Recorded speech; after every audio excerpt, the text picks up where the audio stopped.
নতুন বন্দোবস্ত হলো আমার কাছে যারা আসবে তারা ফেরেশতা। নতুন বস্তায় পুরনো জিনিস নিয়ে আসা, এটাই নতুন বন্দোবস্ত। এখন চলতেছে স্বৈরাচারী ট্যাগ, এমন একটা প্রেশার ক্রিয়েট করে ওকে গ্রেফতার করতে হবে। ট্যাগের রাজনীতিটা খুব ভালোভাবে চলছে, কিন্তু যারা ট্যাগ লাগায় তাদের যে গায়ে কি লেগে আছে ওরা তারা খেয়াল করে না। তারা বিয়ে করেছে, বাধ্য হয়ে ইমাম সাহেব তাকে ঘরের দরজা বন্ধ করে রাখছে, তালা ঝুলানো ছিল। প্রধানমন্ত্রী কথা বলেন না, কম বলেন, তো আইনমন্ত্রীর কথা স্বরাষ্ট্রমন্ত্রী বলেন। সমস্ত ভাগ বাটোয়ারার মধ্যে ছিল চাকরি বাকরি, তো মোটামুটি কয়েক হাজার চাকরি দিয়ে গেছে। রাজ্যে একেবারে এগুলি খোঁজখবর রাখেন না। আমরা যখন ক্ষমতায় থাকবো তখন কেউ আমাকে প্রশ্ন করতে পারবে না, এই মানসিকতার সংস্কার চাই।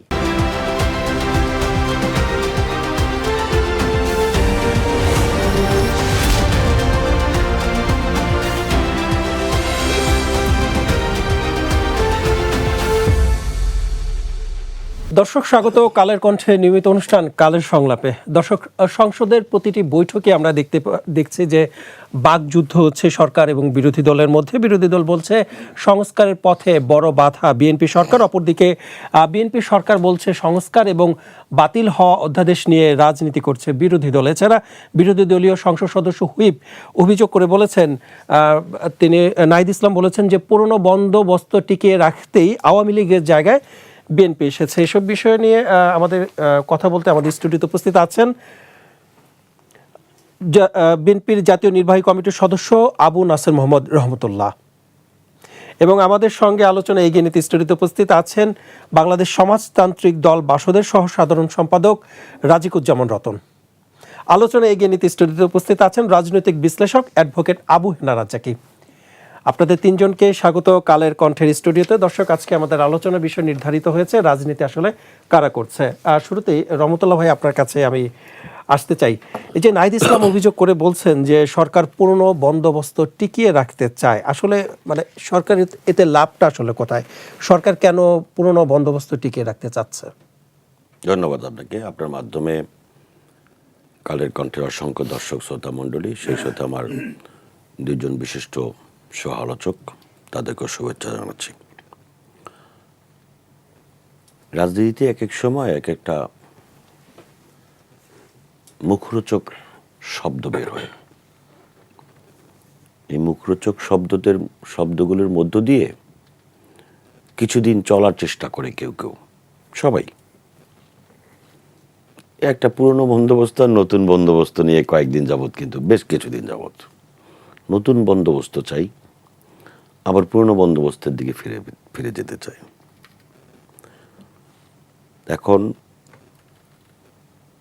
মোদ্দা কথা হলো, কখনোই পুরনো সকল বন্দোবস্ত আপনি ফেলে দিতে পারবেন না, আবার পরিপূর্ণ সকল নতুন বন্দোবস্তের মধ্যে আপনার যাওয়া সম্ভব না। কারণ আপনি এই অফিসের ডেকোরেশন চেঞ্জ করতে পারেন, এই অফিসের বিল্ডিং ভেঙে দিলে আপনার এই অফিস থাকবে না। আপনি সকল নতুন বন্দোবস্ত দিতে চান, এই সকল পুরনো মানুষগুলোকে কি করবেন? নতুন বন্দোবস্তর অর্থটা মানুষ কিন্তু খুব ভালোভাবে নিয়েছিল। আমরাও মনে করেছিলাম যে নতুন বন্দোবস্তর মধ্য দিয়ে বাংলাদেশে কিছু নতুন মানুষের প্রয়োজন মেটাবার জন্য কিছু আমরা গ্রহণ করব। কিন্তু সেই নতুন বন্দোবস্তের কথা যারা বলেছেন তারা কিন্তু মোটামুটি ১.৫ বছরের বেশি সময় ধরে মানুষকে যে নতুন বন্দোবস্তের আভাস দিয়েছিলেন, সেই নতুন বন্দোবস্তের কারণে মানুষ কিন্তু আতঙ্কিত হয়ে পড়েছিল। মানে কেন নতুন বন্দোবস্তের দিকে কেন, মানে এটা শুনলে কেন মানুষ আতঙ্ক হবে? বলছি তো, সেই নতুন বন্দোবস্তের কথা যারা বলল তাদেরকে দেখলাম যে চাঁদাবাজি করে থানায় নেওয়া হয়েছে, চাঁদাবাজির অভিযোগে। নতুন বন্দোবস্তের সামনের কাতারের লোকজন থানায় গিয়ে তার আসামি ছিনতাই করে নিয়ে আসার জন্য থানায় চলে গিয়েছে। নতুন বন্দোবস্তের কথা যারা বলেছিল তারা হঠাৎ করে ডিসি অফিসে গিয়ে বলল যে আমরা আসছি। রাজনৈতিক দলের নাম নাই বললাম যে আমরা নতুন বন্দোবস্তের পক্ষ থেকে আসছি।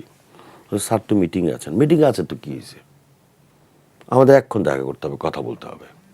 ঠিক আছে, আপনারা 10 জন আসছেন, আপনারা 2 জন আসেন। না, কিসের 2 জন? হুড় করে ঢুকে গিয়েছে। অসংখ্য ঘটনা আছে, এবং এগুলি কিন্তু নিউজ হয়েছে। তো নতুন বন্দোবস্ত মানে তো এটা ছিল না যে পুরনো আওয়ামী লীগ অফিসে গিয়ে লুটতরাজ করতো, সেখানে আমি নতুন এনসিপির নাম ধরে তারপরে অফিসারের রুমে হুড়মুড় করে ঢুকে যাব। এটার নাম তো নতুন বন্দোবস্ত ছিল না। এটা আমি একটা দুইটা ঘটনা বললাম আপনাকে, যে নতুন বন্দোবস্তর যে স্লোগান, সেই স্লোগানকে এই দেশের তরুণ সমাজ, এই দেশের নাগরিক সমাজ, যারা দেশকে সামনের দিকে এগিয়ে নিয়ে যেতে চায়, দেশকে ভালোবাসে, দেশের সমৃদ্ধি সফলতা চায়, তারা কিন্তু স্বাগত জানিয়েছিল। কিন্তু যারা নতুন বন্দোবস্তের মূল স্লোগান নিয়ে আসলো সামনে, আর পিছনেও যারা ইন্ধনদাতা, তাদের ব্যাপক কর্মকাণ্ড, এগুলো আলোচনা করতে গেলে অনেক সময় লাগবে। আমি আপনাকে বুঝালাম যে নতুন বন্দোবস্তের এইসের কারণে কিন্তু মানুষ আতঙ্কিত হয়ে পড়েছিল, এবং মনে হয়েছে যে নতুন বন্দোবস্ত মানে হচ্ছে যে একটা শার্ট পরে 7 দিন মিছিল করেছে, সে 15টা গাড়ি নিয়ে যাতায়াত শুরু করলো।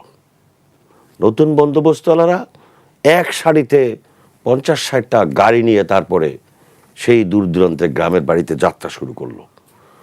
এই তো নতুন বন্দোবস্তওয়ালাদের অবস্থা এরকম।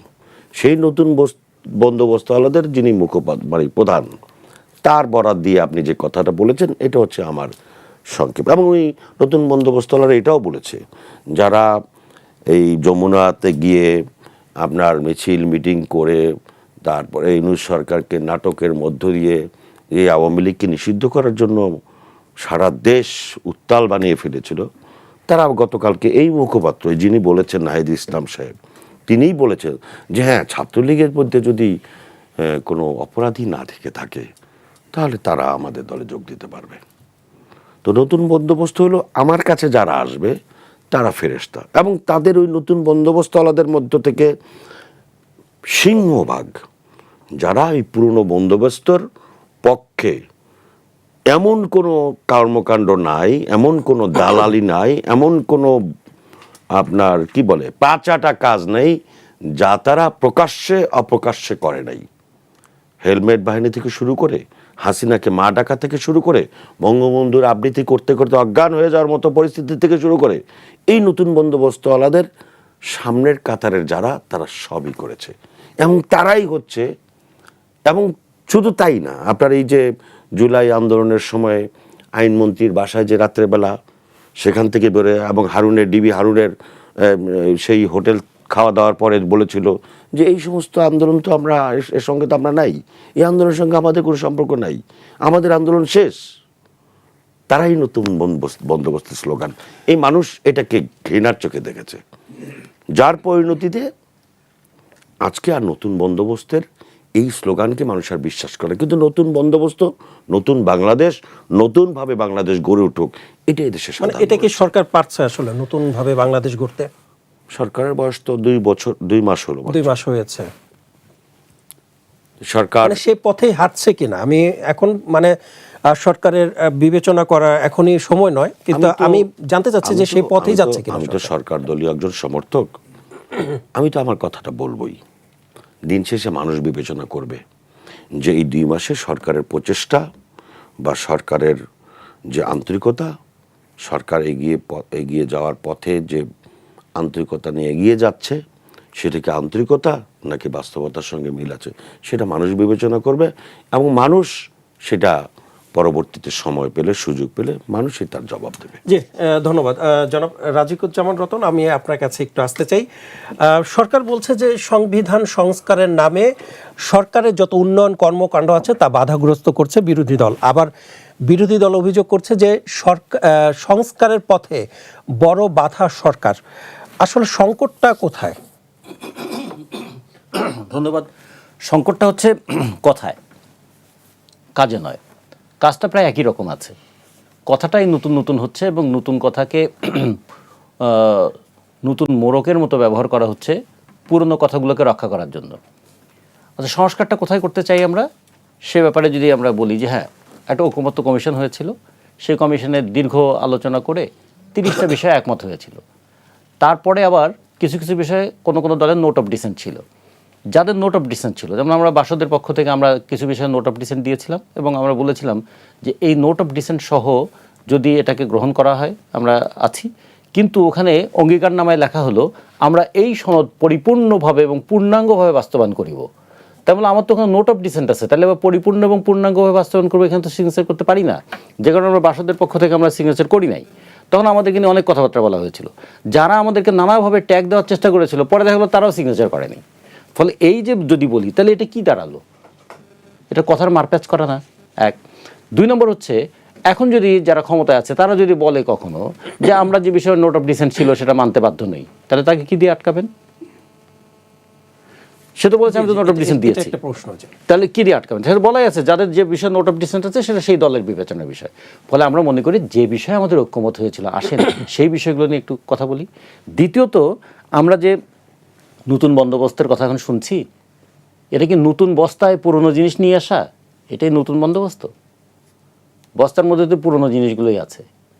যেটা বললেন যে সাবেক বলে কাউকে আর দূরে ঠেলে দেওয়া যাবে না, আকস্মাৎ তাদের বিবেক জেগে উঠলো কেন? সাবেক হলে বিবেক জেগে উঠলো এখন? যখন আমরা মুক্তিযুদ্ধের কথা বলি, যখন আমরা বলি যে সংবিধানের প্রয়োজনীয় সংশোধনী করো, তখন আমাদেরকে আবার ট্যাগ লাগিয়ে দেওয়া হয়েছে এবং এই ট্যাগের রাজনীতিটা খুব ভালোভাবেই চলছে। কিন্তু যারা ট্যাগ লাগায় তাদের যে গায়ে কী লেগে আছে ওরা তারা খেয়াল করে না। আচ্ছা, এটা হয়েছে কি রাজনীতিতে যুক্তি করার জায়গাটা কমে গেল, এমন একটা মবের জায়গা তৈরি হলো যে কোনো মানুষকে যে কোনো সময় যে কোনোভাবে একটা ট্যাগ লাগিয়ে তাকে আক্রমণ করা যায়, এমনকি তাকে হত্যা করা যায়, মানে মানুষকে হত্যাযোগ্য বানিয়ে ফেলা যায়। এইগুলোকে পুরনো জিনিস ছিল, এই পুরনো জিনিস থেকে আপনারা মুক্ত হতে পেরেছেন বা পারছি? তাহলে এই জায়গাটা আমাদের খেয়াল করা দরকার। আমরা মনে করি যে সংস্কার যদি করতে হয় কয়েকটা জায়গা সংস্কারের খুবই গুরুত্বপূর্ণ। প্রথম আমরা বিচার বিভাগের সংস্কারটা চাই, দ্বিতীয়ত পুলিশের সংস্কারটা চাই, তৃতীয়ত মানে আমরা যখন ক্ষমতায় থাকবো তখন কেউ আমাকে প্রশ্ন করতে পারবে না এই মানসিকতার সংস্কার চাই। চতুর্থত দুদক নামে একটা কমিশন আছে, প্রতিষ্ঠান আছে, যাকে ওয়াশিং মেশিন হিসেবে ব্যবহার করা হয়, যে ক্ষমতাসীনরা যদি ওর ভিতরে ঢোকে তাহলে আরও সাদা হয়ে বেরিয়ে আসে, সাদাকে আরও সাদা করে বেরিয়ে আসা হয়। তাহলে ওই জায়গায় দুদককেও একটা তার দায়িত্বশীল ভূমিকার জায়গায় দেখতে চাই। আর আমরা যেটা বলছি যে জবাবদিহিতা, প্রত্যেকটা মানুষের আমরা জবাবদিহিতা চাই, তাহলে যারা ক্ষমতায় থাকবেন তাদের জবাবদিহিতা থাকবে না। আর তারপরে যেটা হলো নো ট্যাক্সেশন, নো রিপ্রেজেন্টেশন, এরকম একটা কথা চালু ছিল এক সময় ইউরোপের দেশগুলোতে। তা আমাদের এখানে জনগণ ট্যাক্স দেয় কিন্তু তাদের কোনো রিপ্রেজেন্টেশন নাই। তো জনগণের যে ট্যাক্সের টাকা সেটা কিভাবে ব্যয় হচ্ছে, কিভাবে ব্যয় হবে, কারা ব্যয় করবেন? পার্লামেন্টে প্রতি মিনিটে যদি 2,72,000 টাকা খরচ হয়, সেই পার্লামেন্টে কি আলোচনা হবে সেটা কি জনগণের জানার বিষয় থাকবে না? এই জায়গাগুলোতে যদি সংস্কার হয় তাহলে খুব দারুণ। আর একটা বিষয় পার্লামেন্টে যেটা আলোচনা হচ্ছে এটা আসলে মানে জনগণ যেটা চাচ্ছে সেটাই হচ্ছে কিনা আলোচনা? জনগণের চাওয়াকে পার্লামেন্টে কখনোই গুরুত্ব দেওয়া হয়নি। এবার আমরা আশা করেছিলাম যে এবার অন্তত গুরুত্ব দেওয়া হবে, কিন্তু এবার যে যে টপিকসগুলো সামনে আসছে সেই টপিক্সের মধ্যে ঠিক জনগণের চাওয়া কতটুকু আছে?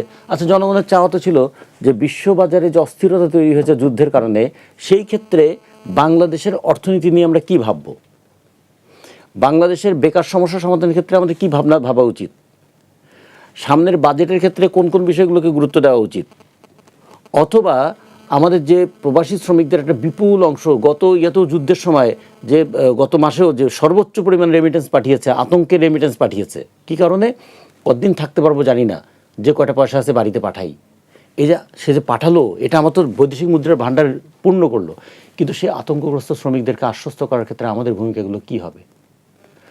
এগুলো নিয়ে না একটু আলোচনা হওয়া দরকার ছিল। কিন্তু এখানে দেখুন এমন কিছু কথা, সংসদে এমন কিছু কথা বলা হচ্ছে যেটা মানুষের রুচির মানকেও নামিয়ে দেয়, এটা ঠিক নয়। বাইরে কিছু কথা বলা হচ্ছে যেটা গণতান্ত্রিক সংস্কৃতিকে ধ্বংস করে। অভ্যুত্থানের মধ্য দিয়ে আমরা চেয়েছিলাম মানুষের চিন্তার জগৎটা আর একটু সম্প্রসারিত হবে।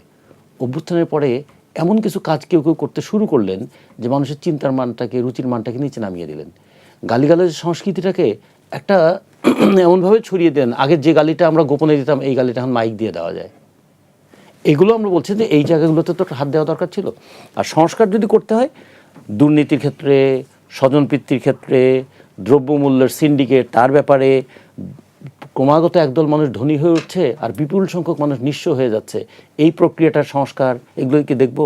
আর সবচেয়ে বড় কথা জবাবদিহিতা না থাকা। আমি যেমন মনে করি আমার ক্ষমতা আছে, ফলে আমার ক্ষমতা আছে মানে আমার আইন ভাঙার ক্ষমতা আছে, আমার ক্ষমতা আছে মানে অন্যকে ক্ষমতাহীন করে দেওয়ার ক্ষমতা আছে, আমার ক্ষমতা আছে মানে আমি যে কোনো যা কিছু করতে পারি তার ক্ষমতা আছে। জি। এই জায়গায় ক্ষমতাসীনদের জবাবদিহিতা এগুলো নিয়ে না আলোচনা হওয়া উচিত ছিল। আর সংসদ নিয়ে বা সংবিধান নিয়ে, সংবিধানে তো প্রয়োজনীয় সংশোধন করতেই হবে, তা নাহলে তো গণ অভ্যুত্থানের পরে যে সময়টা, এটাকে আমরা একটা সাংবিধানিক ধারাবাহিকতা কীভাবে রক্ষা করবে? সাংবিধানিক ধারাবাহিকতা রক্ষা করার জন্যই তো প্রয়োজনীয় সংশোধনী লাগবে এখানে। কিন্তু শুরুতে একটা কথা বলা হয়েছিল সংবিধান ছুঁড়ে ফেলে দেওয়া, ওই ছুঁড়ে ফেলে দেওয়া না সংশোধন করা, এই বিতর্কটা আমার মনে হয় সমাধান হওয়া উচিত। সমাধান হওয়া উচিত। জি, আসবো আপনার কাছে আরো একবার। জনাব আবু হেনা রাজ্জাকি, আপনার কাছে একটু আসতে চাই। নাহিদ ইসলাম বলেছেন যে অভ্যুত্থান বিরোধী ছিলেন না, অভ্যুত্থানের পক্ষে ছিলেন এমন ছাত্রলীগ কর্মী অথবা আওয়ামী লীগ কর্মী থাকলে তারা এনসিপির আদর্শ যদি ধারণ করে তাহলে এনসিপিতে যোগ দিতে পারেন, এমন একটু কথা তিনি বলেছেন। মানে রাজিকুজ্জামান রতন ভাই যেটা বলছেন যে নতুন বস্তায় পুরনো জিনিসই কি ফেরত আনার চেষ্টা চলছে? ধন্যবাদ আপনাকে এবং দুইজন সহ-আলোচক রহমতুল্লাহ ভাই এবং রতন ভাই। সব ওনরা বইলে ফেলাইছে, আমার জন্য আর কিছু বাকি নেই। বিষয়টা হচ্ছে যে ধরুন এটাকে কি বলা হয়, এটাকে বলা হয় যে যে যত খারাপ দলই থাকুক ওর ভিতরে যারা ভালোটা আছো আমার এখানে আইসে পড়ো। বিষয়টা হলো এরকম, এবং আমরা ভালোর একটা দল করছি, তোমরা যারা আসবা ভালোরা আইসে পড়ো, মানে সহজ বাংলা হইলো এইটা। কিন্তু প্রশ্ন হচ্ছে যে আমাদের দেশের যে রাজনীতি 55 বছর যাবত একটা ভাষা আমরা শুনে আসছি, সেটা কি? রাজনীতিতে শেষ কথা বলতে কিছু নাই, এটা গেল একটা। তারপরে এখন চলতেছে স্বৈরাচারী ট্যাগ, অমুকে স্বৈরাচারী ট্যাগ, এমন একটা প্রেশার ক্রিয়েট করে তোকে গ্রেফতার করতে হবে। তা গ্রেফতার করলে পরে তখন সে আদালত থেকে বেরোয় আসলে আবার সে ফ্রেশ হয়ে গেল। নাহিদ ইসলাম তার দলে লোক বাড়াইতে চাচ্ছে। বাজারে যখন একটা নতুন প্রোডাক্ট আসে, ওনার রহমতুল্লাহ ভাইয়ের একটা প্রোডাক্ট আছে বাজারে সাবান, ওনার একটা প্রোডাক্ট আছে বাজারে সাবান, আমি এখন একটা নতুন প্রোডাক্ট নিয়ে আসলাম সাবান। এই যে আমার সাবানটা ব্যবহার করবে কেন? কারণ এই সাবানগুলো তো সব মানুষ ব্যবহার করে অভ্যস্ত। বাংলাদেশে তো রাজনীতি ছাড়া লোক they are very few in number. তারপরে রাজনৈতিক দলে সক্রিয় না থাকলে কোনো না কোনো দলের পক্ষে থাকে মানসিকভাবে, তাই সেই হিসাব যদি করেন কেউই দলবিহীন নয় এরকম। এখন যদি ওইভাবে আমরা চিন্তা করি যে ভোটের সময় ভোট দেয়, তাহলে তো সে একটা পক্ষে ভোট দিবে, বাট সেটা সে দল না করে দিতে পারে ওই মুহূর্তে বিবেচনা করে। তাহলে তার সে দল থেকে যাদেরকে নিবে, মানে তার দল বড় করতে হইলে অন্য দিক থেকেই টানতে হবে। সেই টানার জন্য ওনারা কি মার্কেটিং শুরু করলো সেটা হলো ওনাদের বিষয়। ওনারা এখন আওয়ামী লীগের মধ্যে যারা ভালো আছে তাদেরকে নিতে চাইতেছে। কেন বলছি কথাটা? আপনি বলেন আমাকে যে বাংলাদেশে যে রাজনীতি আমরা দেখে আসতেছি তাতে কোন দলের সাথে কখন সম্পৃক্ত হয় নাই আন্দোলনের নামে কিংবা জোট গঠনের নামে, তারপরে স্বাধীনতার পক্ষ শক্তি বিপক্ষ শক্তি বাজারে 55 বছর চালু থাকলেও স্বাধীনতার বিপক্ষ শক্তিকে নিয়ে আন্দোলন করা কিংবা তাদেরকে ক্যাবিনেটে নিয়ে যাওয়া, এই সবই বাংলাদেশে আছে। যারা ভালো ছিলেন তাদের ভালো নির্বাচনে তাহলে না ভালো মন্দ যেতে পারে। আপনি তো রাষ্ট্রপতি এখনো বহাল তবিয়তে আছে না? রাষ্ট্রপতিও তো আছে, তো সে তো আওয়ামী লীগের রাষ্ট্রপতি। তাহলে আপনি তারা কিভাবে রাখছেন? কথার কথা বলছি। সুতরাং আপনি যখন নতুন দল করবেন, দলের যখন প্রচার প্রসার করবেন, যেহেতু রাজনীতিকর শখ আছে, তারা ওইভাবে আমন্ত্রণ জানাবেই, এইটাই স্বাভাবিক। কেন আমি বলি, যেমন ধরেন কিন্তু তাদের আন্দোলনে তো তাদেরকে আবার নিষিদ্ধ কার্যক্রম নিষিদ্ধ করা হয়েছিল ছাত্রলীগের, যারা এখন ছাত্রলীগের কার্যক্রম নিষিদ্ধ আর এই বিএনপির কার্যক্রম, মানে কি বিএনপির কার্যক্রম নিষিদ্ধ হয়? ছাত্রলীগের লোক যদি বিএনপিতে যোগ দেয়, ছাত্রলীগের লোক যদি ওনার দলে যোগ দেয়, ছাত্রলীগের লোক যদি এনসিপিতে যোগ দেয়, সে তো তখন ওই দল থাকতেছে না, সে তো তখন এনসিপি হয়ে যাচ্ছে, বিএনপি হয়ে যাচ্ছে, সুতরাং তখন সে রাজনীতি করতেছে, সেটা তো আরেকটা চাপ। কিন্তু তারা যখন ছাত্রলীগে ছিলেন তারা তো তখন বঙ্গবন্ধুর আদর্শ ধারণ করতেন। আমি যেটা বলতে চাচ্ছি যে এমন লোকজন নিয়ে যে আবার যদি এনসিপিতে আসে তাহলে তাদের মনে তো মানে প্রশ্নগুলো বঙ্গবন্ধুই রয়ে যাবে। এত সহজ প্রশ্ন করে ফেলেন আপনারা। তো বর্তমান রাষ্ট্রপতি বঙ্গবন্ধুর আদর্শের রাষ্ট্রপতি না? সে পার্লামেন্টে ভাষণ দিয়ে জিয়া রহমানের স্বাধীনতার ঘোষক বলছে না? আমি তো জিয়া রহমানের স্বাধীনতার ঘোষক তার পক্ষে। কেন? অন বিহাফ অফ উনি ঘোষণা দিচ্ছেন, কথা তো সেটা না তো। তো আপনি তো এই রাষ্ট্রপতি, সে কি করে ঘোষণা দিবে? সে দরকার কুইট করবে, আমি চলে যাব। এটা আদর্শগত, যে আপনি আদর্শগত প্রশ্ন করছেন, তো রাষ্ট্রপতির আদর্শ নাই?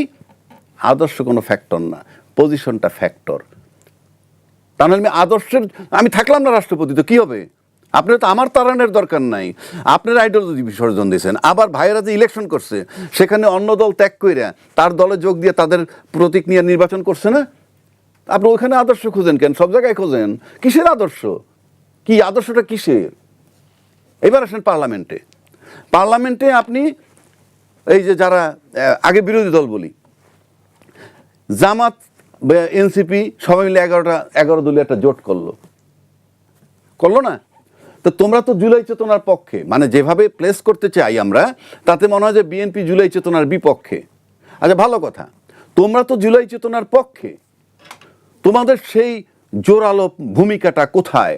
এই যে জুলাই সনদ বাস্তবায়ন হয় নাই, কিংবা গণভোটের ইয়েতে হয় নাই, আমি তো মিনমিন করে পার্লামেন্টে, মনে হয় যে পার্লামেন্টে আমার টিকে থাকাটাই বোধহয় জরুরি, বা প্রথম পার্লামেন্টে আসছি, আর 68টা সিট পাইছি, এটা যদি ভেঙে না যায়, এটা সুইটে গেলে আর 68টা সিট পাই কি না। This is not the way. আমি উল্টা দিকে আসি। হ্যাঁ, তো বিএনপির দল নিয়ে সমালোচনা আছে, প্রধানমন্ত্রী কথা বলেন না, কম বলেন, তো আইনমন্ত্রীর কথা স্বরাষ্ট্রমন্ত্রী বলেন, সবটার কথা। কিন্তু স্বরাষ্ট্রমন্ত্রী তো আমি একটা চৌকস লোক দিই, যে বোল্ডলি সে বলতেছে, সেই বোল্ডলিতে আমি পাল্টা একটা আক্রমণ দেখি না মানে সংসদের মধ্যে। উনি যে বোল্ডলি, আমি রাইট অর রঙের ব্যাখ্যায় যাচ্ছি না, উনি যে বোল্ডলি যে কথাগুলো বলে যাচ্ছেন, আমি তার অ্যাপ্রিসিয়েট করি, তার চলন বলন, বলার ঢং, পোশাক পরিচ্ছদ। কিন্তু বিরোধী দলে এরকম বোল্ডলি রিপ্লাই দিতে হবে না? আপনি যে বিরোধী দলে যাই খালি জুলাই চেতনা করছেন, এই যে বিচারক নিয়োগ অধ্যাদেশ বাতিল হয়ে গেল, গুম কমিশন অধ্যাদেশ বাতিল হয়ে গেল, দুর্নীতি দমন কমিশন বাতিল হয়ে গেল, মানবাধিকার কমিশন বাতিল হয়ে 2009-টা বহাল হইল। সেটা কোনটা? আওয়ামী লীগের সময়ের করা। এটা নিয়েই তো খালি ওয়ার্কআউট করে বাইরে হয়ে যাবেন, তো কি আপনার কে জিজ্ঞেস, আপনার রোলটা কোথায়? কনস্ট্রাকটিভ রোলটা আপনার কোথায়? মডিফাই করার, মানে সেটা আবার আলোচনার মাধ্যমে। আমি মডিফাই করে আসবেন কেন? আমি যদি সরকারি দলের বিপক্ষে তর্কটা করি, আপনি তো এখন অধ্যাদেশ হিসেবে এটা আইন বানাইতে পারতেন, পরেও তো সংশোধন করা যায়। আপনি এখন করলেন না কেন? সেটার জন্য বিরোধী দলের ভূমিকাটা কোথায়? তো সরকারি দল তো এটা চাই না, আমি মনে করি চাইলো না, তো আপনার রোলটা কোথায়? আমি তো বিরোধী দল, এত বড় একটা বিরোধী দল তো একেবারে ছোট না, এবং তাদের ভিতরে জুলাই চেতনা ধারণ করতেছে তারা। তাহলে সেই বারুদটা কোথায়, সেই স্পিডটা কোথায়? তো আপনি তো এইভাবে পারবেন না, আপনাকে সেই কনস্ট্রাকটিভ ওয়েতে জোরালো রোল প্লে করতে হবে। মানে এই কারণে কি সংসদে জোরালো রোল প্লে করতে না পেরেই তারা রাজপথে নামছেন? এখন আসেন, একটা রাজনীতি কারা করে, একটা সরকার বা একটা দেশের অনেকগুলা ব্যাপার থাকে। যেমন একটা সংবিধান থাকবে একটা সরকার থাকবে, একটা জনদাবি থাকবে, বিরোধী দল সব থাকবে, এই সবার কাছেই সাথেই রাজনীতিটা থাকে। এখন আপনি আসেন, এই সংবিধানটা যুগে যুগে সময়ের তালে তালে পরিবর্তন হওয়া দরকার, হয়ও। ঠিক তেমনি একটা দাবি ছিল আমাদের জুলাইয়ের আন্দোলনের পরিপ্রেক্ষিতে, আজকে আমাদের সংবিধান সংস্কার হবে, পরিবর্তন হোক, বদল হোক, নতুন হোক, in the name of reformation. সেটার উপরে দাবি, পাশাপাশি থাকবে জনদাবি। আপনি খালি পার্লামেন্টে তো এই একটা বিষয় নিয়ে বসে থাকেন, জনদাবিও থাকতে হবে। জনদাবির মধ্যে কি আছে? দ্রব্যমূল্যের ঊর্ধ্বগতি আছে, তারপরে আপনার তেল নিয়ে সংকট আছে, আবার জুলাই সনদ বাস্তবায়ন করা দরকার, সেটাও জনদাবি।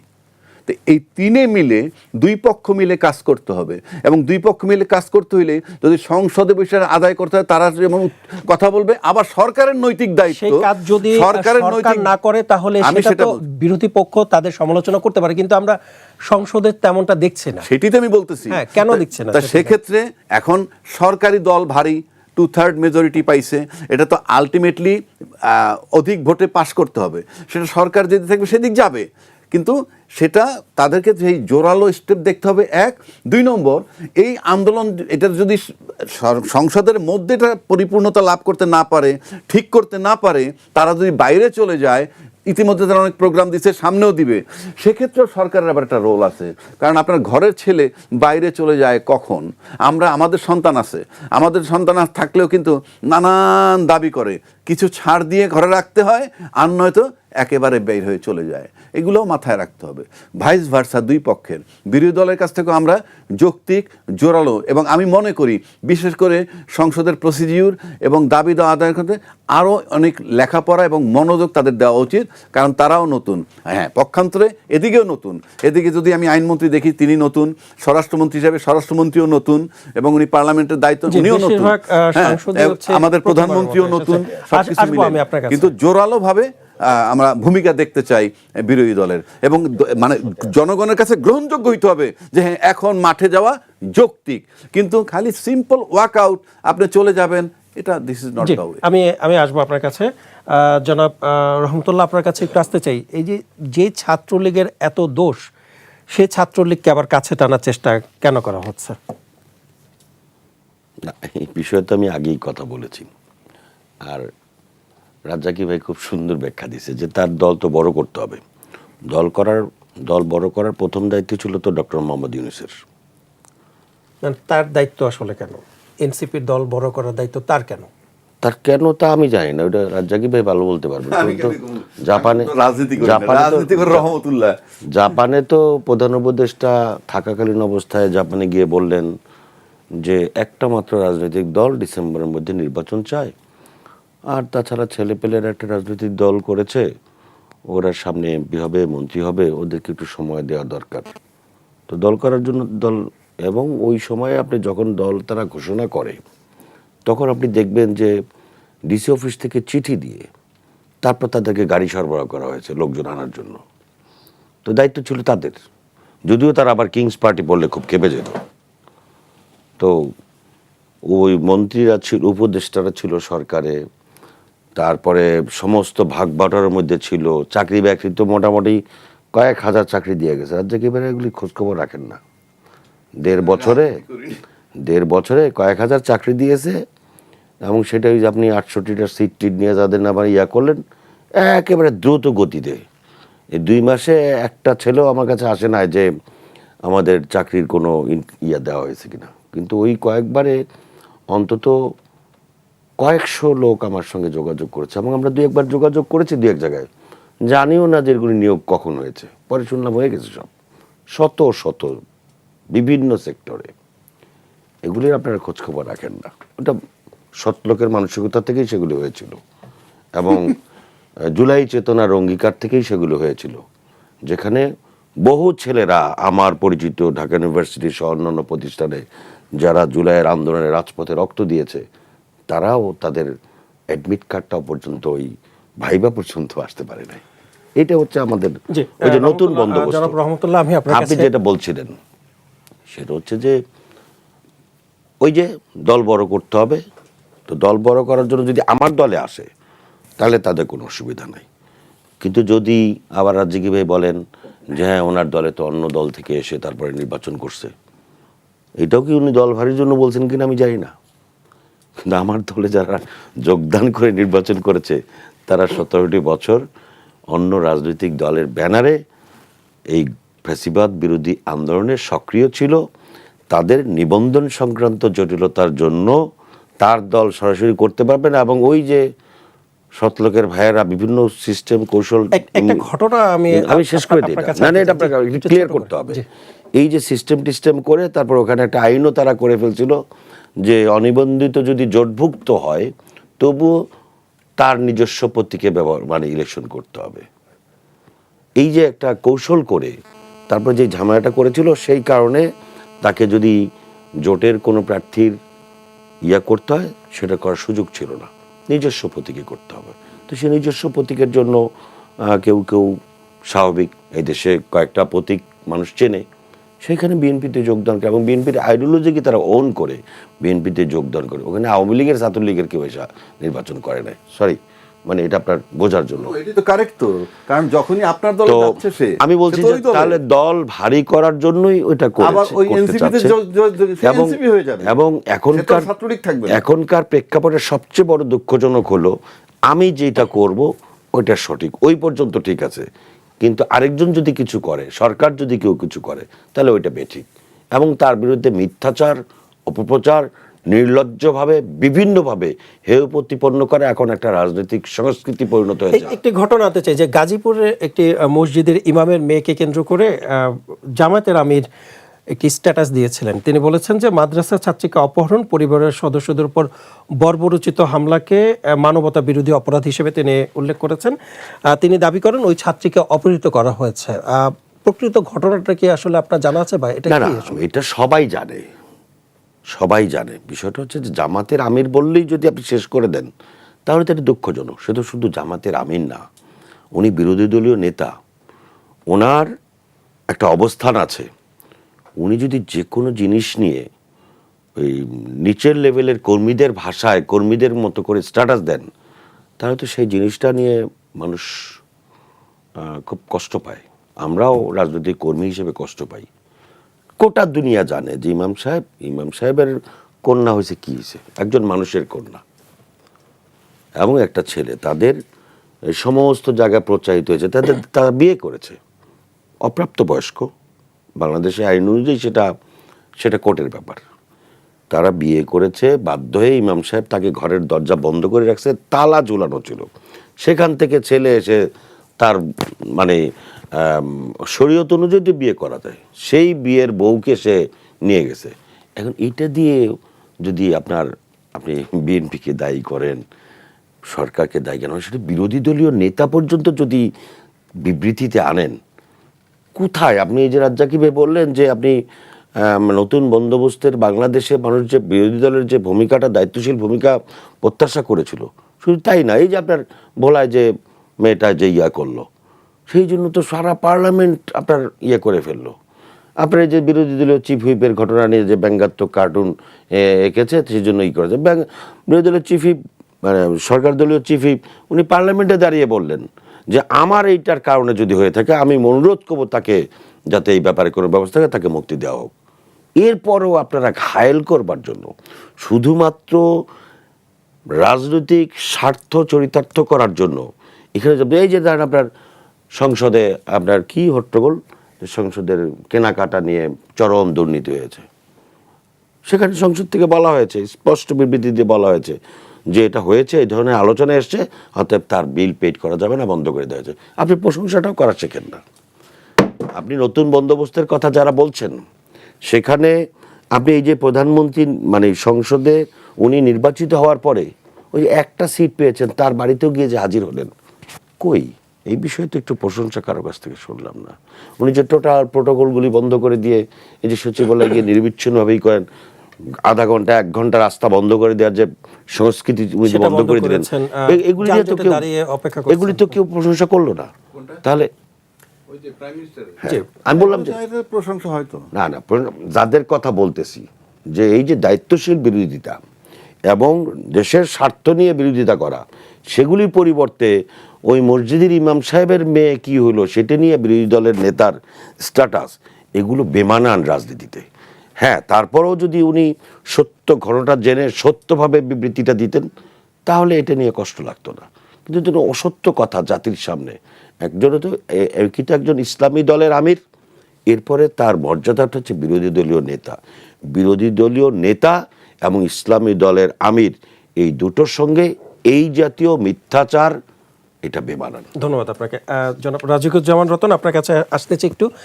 এই যে সংসদে বিভিন্ন তর্কযুদ্ধ আমরা দেখছি, বাকযুদ্ধ হচ্ছে, 4বারের মতো ওয়াকআউটের ঘটনা ঘটছে, রাজপথে পর্যন্ত সংসদের যে আলোচনা সেটা রাজপথে পর্যন্ত গড়িয়েছে।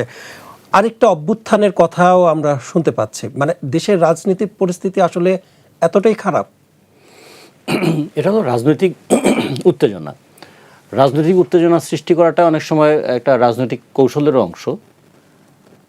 পার্লামেন্টে ওয়াকআউট করাটা এটা পার্লামেন্টারি পলিটিক্সেরই একটা অংশ। যে বিষয়ে একমত হবে না সে বিষয়ে ওয়াকআউট করার একটা তো একটা মানে সংসদীয় বিধানই আছে। আপনারা জানেন যে এই পার্লামেন্টটা বিএনপির পক্ষে এত পরিমাণ সংসদ সদস্য আছে যে কেউ যদি ওয়াকআউট করে অথবা পার্লামেন্টে নাও যায়, তাহলে পার্লামেন্টের সবচেয়ে বড় যে কাজটা সংবিধান সংশোধনের মতন প্রয়োজনীয় মেজরিটি তার আছে। ফলে এটা জেনেই কিন্তু এই পার্লামেন্টে এখন তাদের ভূমিকা পালন করতে হবে।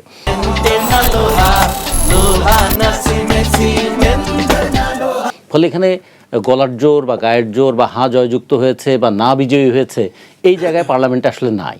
এখন পার্লামেন্টে থাকতে হবে একটা যুক্তির লড়াই, পার্লামেন্টে থাকতে হবে একটা নৈতিক লড়াইয়ের জায়গা হতে হবে, যাতে যে একটা নীতিগত কথা আমরা ওখানে বলেছি সেই নীতিগত কথাটা ওখানে পরাজিত হলো, মানুষ মনে করবে সংখ্যাগরিষ্ঠতার জোরে একটা নীতিকে পরাজিত করা হলো, তখন না জনমনে একটা রাজনৈতিক ছাপ পড়বে। কিন্তু পার্লামেন্টে যদি অসত্য তথ্য দেওয়া হয়, পার্লামেন্টে যদি উত্তেজনা তৈরি করা হয় এবং বলা হয় যদি পার্লামেন্ট থেকে বেরিয়ে এসে তারা একটা হুঙ্কার দিচ্ছেন, এটা তো দিতেই পারেন। রাজনৈতিক দল তো মাঠে ময়দানে হুঙ্কার দেবেই, রাজনৈতিক দলের কাজই তো এটা।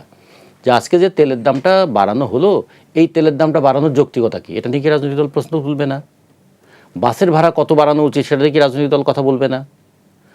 সিন্ডিকেট করে কেন একদল মানুষ তেল মজুত করছেন আর আরেকদল মানুষ আতঙ্কিত হয়ে কিনছেন, এই ব্যাপারে সরকারের ভূমিকা কি সেটা নিয়ে কি মানুষ প্রশ্ন তুলবে না? এটা কোথায় তুলবে? সব কি পার্লামেন্টে উঠবে? কিছু প্রশ্ন তো এই আপনার টক শোতে হবে, কিছু টক শোতে হবে, কিছু রাস্তায় হবে, কিছু ঘরে হবে, এমনকি বাসে আলাপচারিতাও হবে এবং এই তর্ক বিতর্ক হবে। এটাই তো রাজনীতি। ফলে আমরা এখানে শুধু একটা জিনিস দেখতে চাই যে কোনো একটা দ্বিমত করার কারণে কারো কল্লা কেটে ফেলা হবে, কাউকে হত্যাযোগ্য বানিয়ে ফেলা হবে, ওই জায়গা থেকে দেশটা যেন বেরিয়ে আসে। এখন আমাদের দেশে তো দুটো সমস্যা রয়েছে। একটা হলো যে কারো বিরুদ্ধে একটা মানহানিকর কথা বলা যায়, গায়ের জোর থাকলে আপনি সবই বলতে পারেন। দ্বিতীয়ত হচ্ছে যে কোনো কারো বিরুদ্ধে ধর্ম অবমাননার অভিযোগ তুলে তাকে আক্রমণ করা যায়।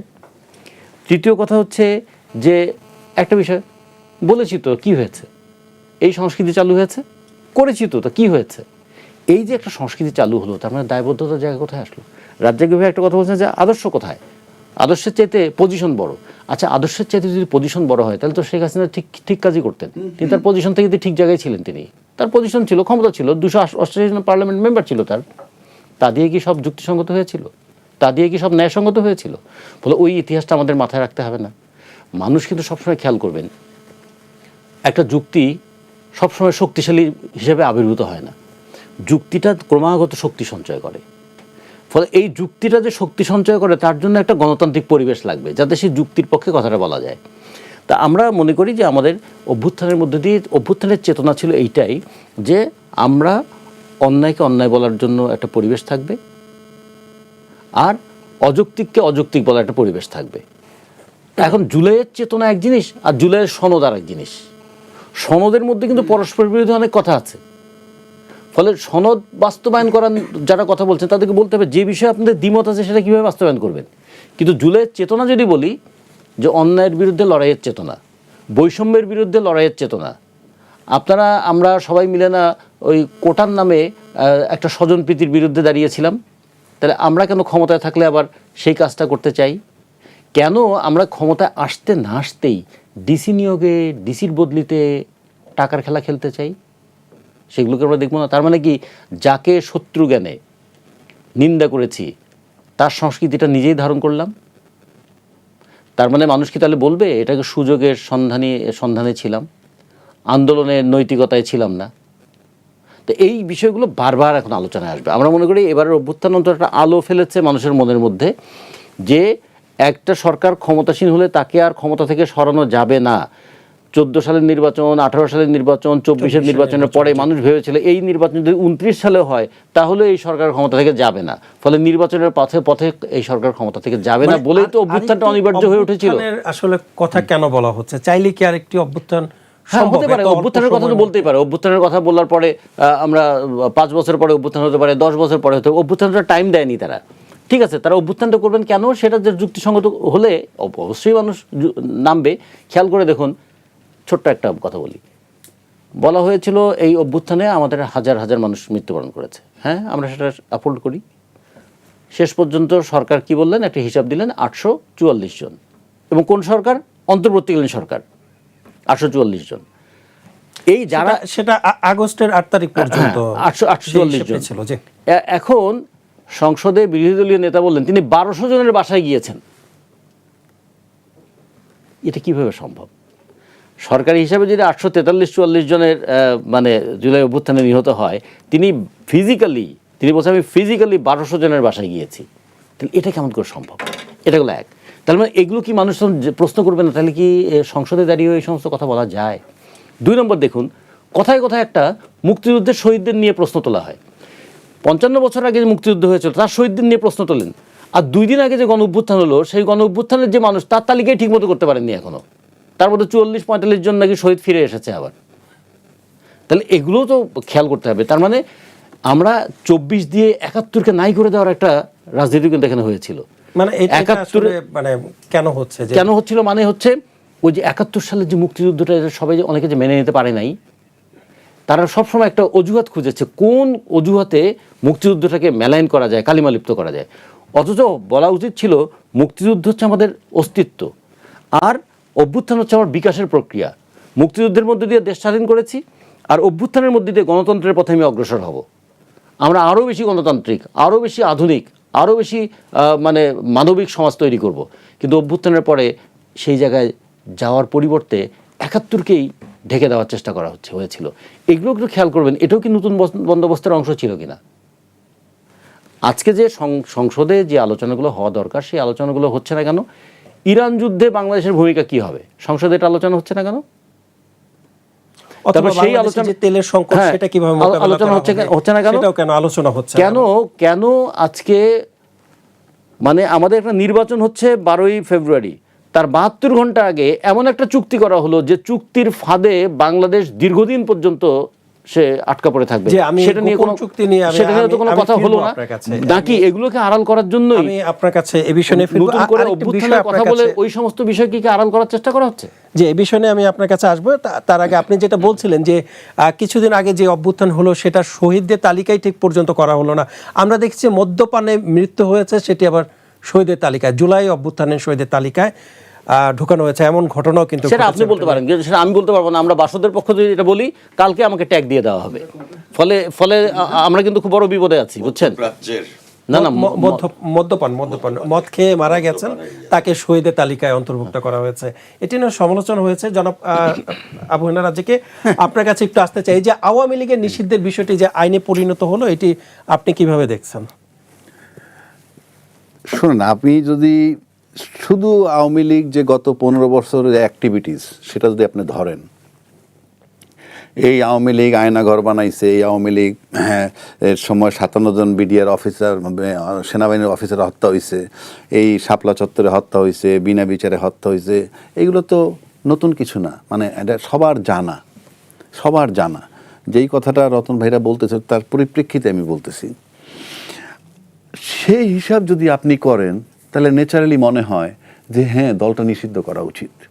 কারণ আমরা তো ওই সময় অনেক টকশো করছি, আওয়ামী লীগের বহু লোক আছে, রতন ভাইরাও টকশো করছেন, আওয়ামী লীগের বহু লোক ওই টকশোতে আসছে।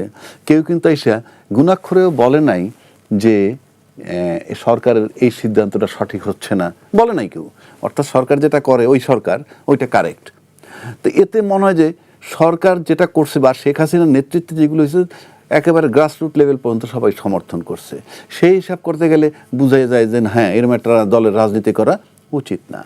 এখন আমি যেহেতু রাজনীতিবিদ না, আমি যদি দেখি ইউনূস সরকার সাহেবের সময় যখন এই দলকে নিষিদ্ধ করার প্রথম মাসে এই দলটাকে নিষিদ্ধ করার, তো নিষিদ্ধ করার কোনো সুযোগ নাই।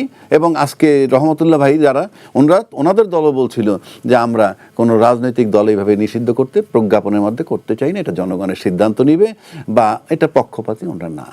ফাইনালি উনি একটা মধ্যপথে গেছে। সেই মধ্যপথটা কি, মানে রাজনীতির নিবন্ধন বাতিল হয় নাই, কিন্তু বিচার না হওয়া পর্যন্ত রাজনৈতিক কর্মকাণ্ড উনি স্থগিত রাখছেন, নিষেধাজ্ঞা জারি করে রাখছেন। ফাইন, সেইভাবেই আছে। কিন্তু সেদিন তারা বিরোধিতা করছেন এটার। এখন ওই যুক্তিতে যদি বলি রহমতুল্লাহ ভাইদেরকে যে আপনি গণতন্ত্রে বিশ্বাসী একটা দল, গণতন্ত্রের আদর্শ আপনার ভিতরে লালন করেন, জনগণের অধিকার চান, ইনক্লুসিভ নির্বাচন যদি চান, তাহলে ওনাদের উচিত ছিল এইটাকে নিষিদ্ধ না করা। কেন বলছি, আমি কিন্তু আমি পছন্দ অপছন্দের বিষয় না, আমি তাদের আর্গুমেন্ট থেকে বলছি ওনাদের উচিত ছিল এইটাকে নিষিদ্ধ না করা, যেহেতু গণতন্ত্রে বিশ্বাসী। পাশাপাশি আরেকটা কথা আসছে যে এইটাকে নিষিদ্ধ করছে কেন, সেখানে ওনাদের দলীয় ব্যক্তিদের সাথে দায়িত্বশীল ব্যক্তিদের কাছ থেকে বক্তব্য আসছে এটা একটা সেন্টিমেন্ট, মানে এই মুহূর্তে যদি এটাকে কার্যক্রম স্থগিত না রাখি তাইলে পরে রোষ তৈরি হবে কিংবা জনগণ একটা বিরোধী মনোভাব তৈরি হবে এই সরকারের বিরুদ্ধে ক্ষমতাসীন যারা। তাহলে এই যে সেন্টিমেন্ট, এই সেন্টিমেন্ট মানেই কিন্তু টু সাম এক্সটেন্ট এটাকে বলা হয় ইমোশনকে গুরুত্ব দিতে হয়। তাই এই যে ইমোশনকে গুরুত্ব দিয়ে আপনাদের যৌক্তিকভাবে কর্মকাণ্ড নিষিদ্ধ করলেন, কর্মকাণ্ড নিষিদ্ধ আপনারা যে করতে চান না সেটা বোঝা যায়, যেহেতু রাষ্ট্রপতি এখনও তাদেরই রাষ্ট্রপতি বহাল তবিয়তে আছে, অথচ ওনার দলে যোগ্য, অত্যন্ত যোগ্য, আমার দেখা মতে 3-4 জন প্রার্থী আছে যারা রাষ্ট্রপতি হতে পারেন। তাহলে ওই যে সেন্টিমেন্টের গুরুত্ব যেভাবে দিয়েছেন একইভাবে উচিত ছিল সংসদে সেই জুলাই সনদের গুরুত্ব দেয়া। জুলাই সনদের গুরুত্ব ওটা একটা সেন্টিমেন্ট, সেক্ষেত্রে আবার আমরা বক্তব্য পাই যে ইমোশন দিয়ে দেশ চলে না ইত্যাদি ইত্যাদি। তাই সেই বিবেচনায় যদি আমি বলি তাহলে এটা গ্রহণযোগ্য না, মানে আমি চাই যে তাদের উচিত ছিল, কিন্তু এখানে তারা তাদের স্বার্থ দেখছে in the name of sentiment. আবার জুলাই সনদ বাস্তবায়ন করলে কি হয় যে আপনার ক্ষমতাটা শেয়ারিং হয়ে যায়। যেমন রতন ভাই একটা কথা বলছে, শুধু একটা করেন না, এই যে বিচারক নিয়োগ অধ্যাদেশ বা পৃথক বিচারকের যে সচিবালয়টা, এই একটা কাজ যদি শুধু করে, আমি রহমতুল্লাহ ভাইদেরকে বলি, সবাইই বলি, পুরো দেশকে বলি যে আপনি একটা কাজ করেন, একটা জায়গায় আমরা থাকি, সেটা কি যে বিচার বিভাগটাকে যদি আমরা আলাদা করতে পারি তাহলে কি হয়, সম্পূর্ণ স্বাধীনভাবে যদি সে কাজ করতে পারে তাহলে কি হবে, আমাদের সবার একটা লাস্ট ভরসা থাকবে যে আমি যদি রতন ভাইয়ের উপরে জুলুম করি বা রহমতুল্লাহ ভাই যদি আমার উপরে জুলুম করে তাহলে আমরা ফাইনালি কোর্টে গিয়ে একটা রেমিডি পাইতে পারি, যদি কোর্ট নিজে ফিল করে যে আমি 100% স্বাধীন। কিন্তু যখন আপনি অধ্যাদেশটাকে বাতিল করে দিলেন তখন কি হইল, বিচার বিভাগটা আলটিমেটলি নির্বাহী বিভাগের অধীনস্থ হয়ে যাচ্ছে, তাদের আন্ডার কমান্ড হয়ে যায়। তখন এই নির্বাহী বিভাগের যারা এই যে মন্ত্রী থাকবেন তারা যখন কোর্ট কাছারি অঙ্গন দিয়ে হাঁটবেন বা কোথাও কোনো কথা বলবেন, ওই বিচারকের মাথায় শুধু ঘুরবে আমার নিয়োগকর্তা নির্বাহী বিভাগ, আমার নিয়োগকর্তা নির্বাহী বিভাগ। আর যদি সে সম্পূর্ণ স্বাধীন থাকতে পারতো তাহলে একটা কথা, এই যে নির্বাহী বিভাগের অধীনস্থ মানসিকভাবে তৈরি করে দিলাম, তাতে কিন্তু আপনি সঠিক গণতন্ত্র ফেরত আসা কঠিন, মানবাধিকার ফেরত আসা কঠিন। কেননা নিয়োগ করতে আপনি দেখেন গত 55 বছরের ইতিহাস বাংলাদেশে দেখেন, সব বাদ দিলাম, ওই যে 90-এর অভ্যুত্থান রহমতুল্লাহ ভাইয়েরা করলো, আন্দোলন করছে, সেই 90 সালেতেও যদি আপনি দেখে আসেন তাহলে আপনি দেখবেন রাষ্ট্রে সরকার যখন কোনো মামলা করছে, কোনো পলিসিগত কারণে সরকার, সেই মামলা সরকার করে কখনো পরাজিত হয়নি, 1 নম্বর। 2 নম্বর, সরকারের বিরুদ্ধে যদি কেউ কোনো পলিসিগত ম্যাটার নিয়ে মামলা করছে এবং সেখানে যে নির্বাহী বিভাগের অধীনস্থ যেহেতু ওই বিচার বিভাগ, সরকারের বিরুদ্ধে মামলা কইরাও ফলাফল পায়নি, এমন উদাহরণও কিন্তু উদাহরণ এক না সব। সুতরাং সে কারণে আমি মনে করি কিচ্ছু আপনারা না করেন, আপনাদের যদি এইটুক মানবিকতা থাকে, ভাই আল্লাহর দোহাই, যদি মনে করেন যে গণতন্ত্র ফেরত আনবেন, যদি মনে করেন মানুষকে ন্যায় বিচার দিবেন, অন্তত একটা জায়গার স্বাধীনভাবে বিচরণ করতে দেন। সংস্কার তো আপনারা করবেন না, আর বিরোধী দলের কথা তো একটু আগে বললামই যে তাদের ভূমিকা আছে। এবং ফাইনালি যদি রাষ্ট্রের স্বার্থে, আমি মনে করি সিম্পল, রাষ্ট্রের স্বার্থে এই বিচার একটাই দাবি নিয়েই মাঠে নামেন যে বিচার বিভাগের স্বাধীনতা চাই, এই একটা নিয়েই নামেন। যদি আপনার গণভোট বাস্তবায়ন করতে না পারেন, জুলাই চেতনা বাস্তবায়ন করতে না পারলে কী করবেন, আমি বাইরে থেকে নিরীহ লোক হিসাবে বলি, সুতরাং অন্তত একটা করেন, তাতেও দেশটা একটা জায়গায় ফেরত আসবে। আর তাও যদি না করেন আমাদের আশার আলো নিভে যাবে। ওই বারবার মুখে বলি আমরা স্বপ্ন দেখি, কি স্বপ্ন দেখি, আমরা তো দেখি রাত্রে কি স্বপ্ন দেখে ঘুমাইতে চাই, কি স্বপ্ন দেখি সকালে উঠে দেখি কি, কাজী এগুলা আমার কি বলবো। আর একটা কথা ভাই বলছে, নৈতিক এবং যৌক্তিক লড়াইটা পার্লামেন্টে হতে হবে। এই যে বিচার বিভাগের কথা বললাম, এটা নৈতিক এবং যৌক্তিকভাবে কারেক্ট। আপনি আন্দোলন করেন, দাবি দেওয়া তোলেন, তা না হলে প্রয়োজনে আপনি মাঠে নামবেন। এটা কোনো ব্যক্তি স্বার্থ না, এটা রাষ্ট্রের স্বার্থ, দেশের বিচার এস্টাবলিশ করার স্বার্থ, যেটা গণতন্ত্রের সাথে সম্পর্কিত। সুতরাং অ্যাটলিস্ট যেখানে সচিবালয় হয়ে গেছে, এইটা ভাই আমি ব্যক্তিগতভাবে কোনোভাবে মেনে নিতে পারতেছি না যে আপনি পৃথক সচিবালয় পর্যন্ত হয়ে গেছে, সেটাকে আপনারা থামিয়ে দিলেন। জি, ধন্যবাদ আপনাকে জনাব আবু নাসের মোহাম্মদ রহমতুল্লাহ। আপনার কাছে একটু আসতে চাই, তেল নিয়ে আপনাকে একটু প্রশ্ন করতে চাই, যেহেতু আপনি সরকারের একজন প্রতিনিধি। বিএনপির একজন প্রতিনিধি, আমি একটু জানতে চাই আপনার কাছে, এই যে তেলের সংকট বারবার সরকার বলছে যে সক্ষমতার চাইতে অতিরিক্ত মজুদ আছে, কিন্তু আমরা দেখছি যে ঢাকা প্রায় অচল। এই যে তেলের লাইন দীর্ঘ হচ্ছে, প্রতিদিনই দীর্ঘ হচ্ছে, এটা তাহলে নিয়ন্ত্রণ কেন করতে পারছেন না? আবার তেলের দামও দেখছি যে বৃদ্ধি করা হয়েছে। তেলের দাম যেহেতু বৃদ্ধি করা হচ্ছে, সরবরাহ তাহলে তো স্বাভাবিক হওয়ার কথা ছিল। জি, এখানে আমি আপনার বক্তব্যের সঙ্গে একমত এই কারণে যে এই দীর্ঘদিন যাবৎ কিন্তু সরকার চেষ্টা করেছে তেলের দামটা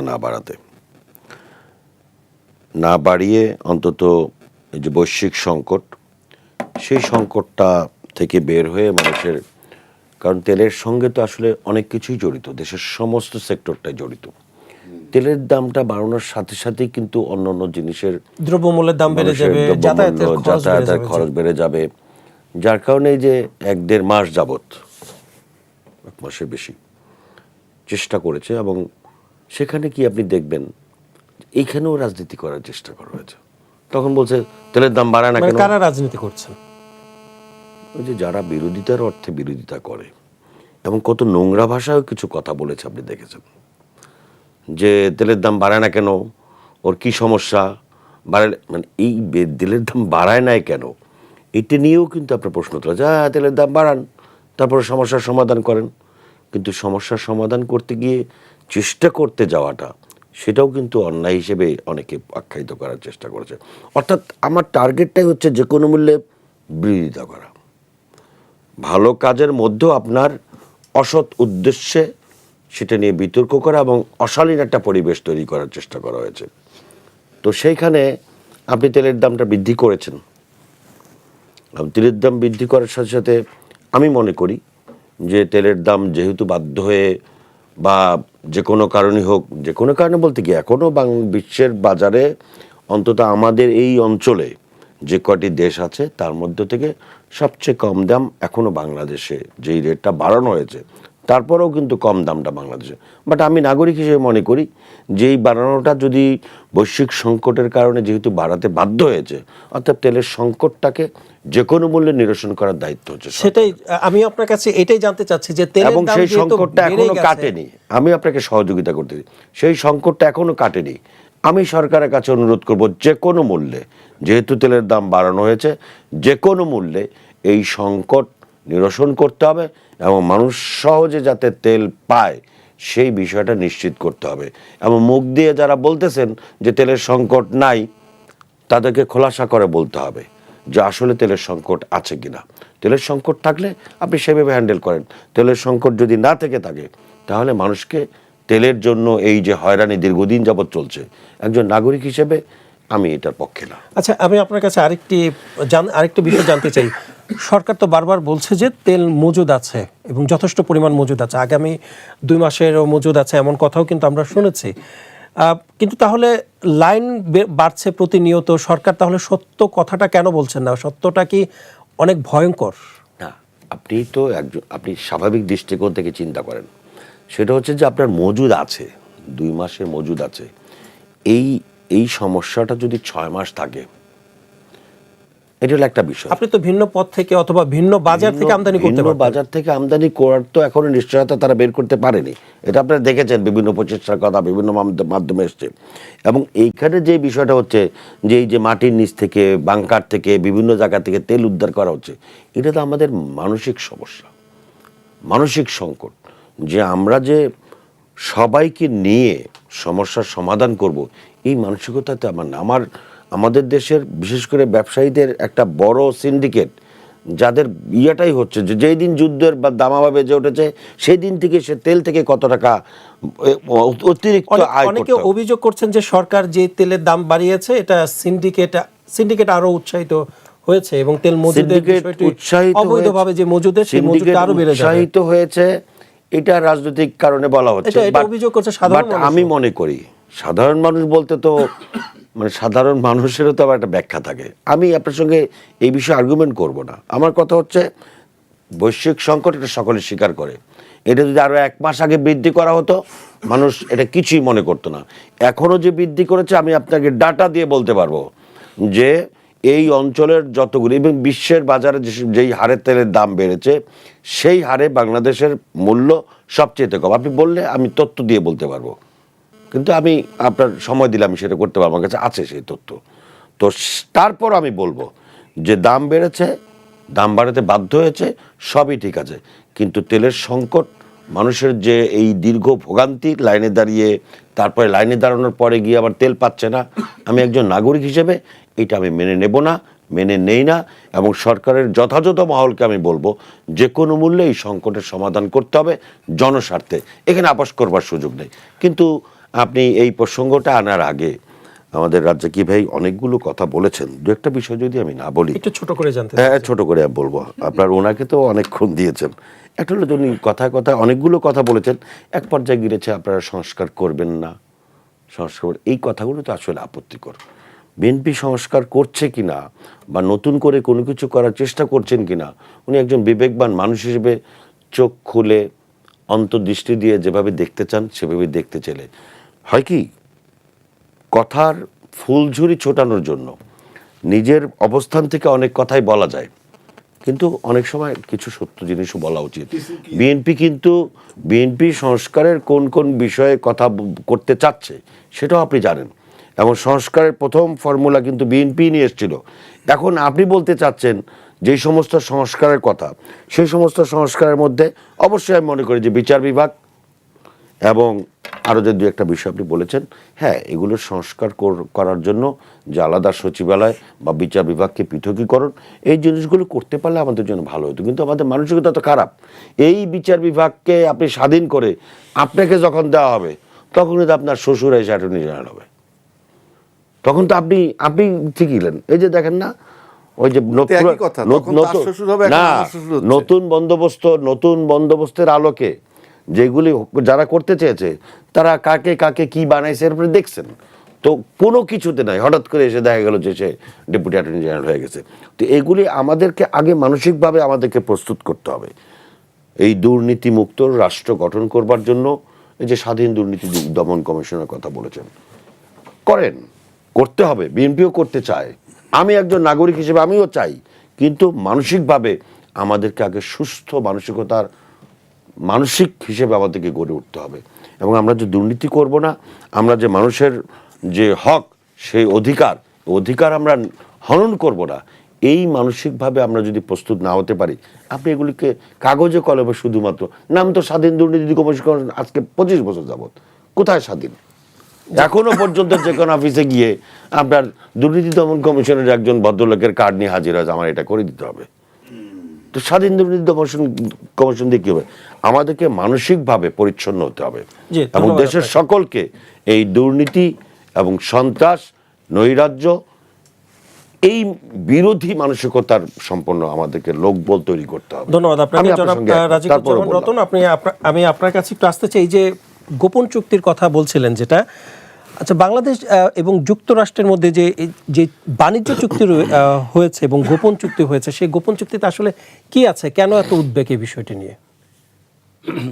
যেটা প্রথমত যে এই চুক্তিটা অন্তর্বর্তীকালীন সরকার কেন করলেন? 3 দিন পরে তো নির্বাচন। এই অন্তর্বর্তীকালীন সরকারের কি ম্যান্ডেট ছিল যে 30 বছরের জন্য একটা দেশকে একটা চুক্তির জালে আটকে রাখার? প্রথমত নৈতিকভাবে এটা অগ্রহণযোগ্য, তার দায়িত্বের অংশ হিসেবে এটা পড়ে না। তাহলে তারা তড়িঘড়ি করে করলেন কেন?